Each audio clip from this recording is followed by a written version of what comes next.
Friends, எப்படி மாங்காய் ஊறுகாய் பண்ணலான்னு பார்க்கலாம் வாங்க. ஃபர்ஸ்ட்டு மாங்காவை நல்லா வாஷ் பண்ணிக்கலாம். அப்புறம் மாங்காவோடைய 2 சைடும் நல்லா கட் பண்ணிக்கோங்க. இந்த மாதிரி 2 சைடும் ஓப்பனாக இருக்கணும். அதுக்குள்ளே கல் உப்பு வச்சு நல்லா டைட் பண்ணி ஒரு நல்ல பக்கெட்குள்ளே வச்சுக்கோங்க.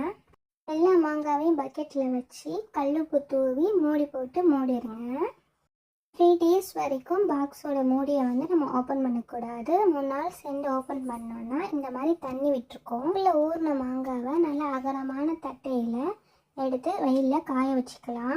ஈவினிங் வெயில் சாஞ்சதுக்கப்புறம் மாங்காவை எடுத்து அதே பக்கெட்டில் வச்சு நம்ம க்ளோஸ் பண்ணி வச்சிடணும்.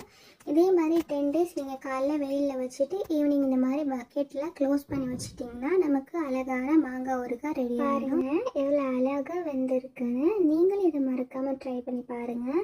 எங்களோட வீடியோ உங்களுக்கு பிடிச்சிருந்தால் லைக் பண்ணுங்கள், ஷேர் பண்ணுங்கள், மறக்காமல் சப்ஸ்கிரைப் பண்ணுங்கள்.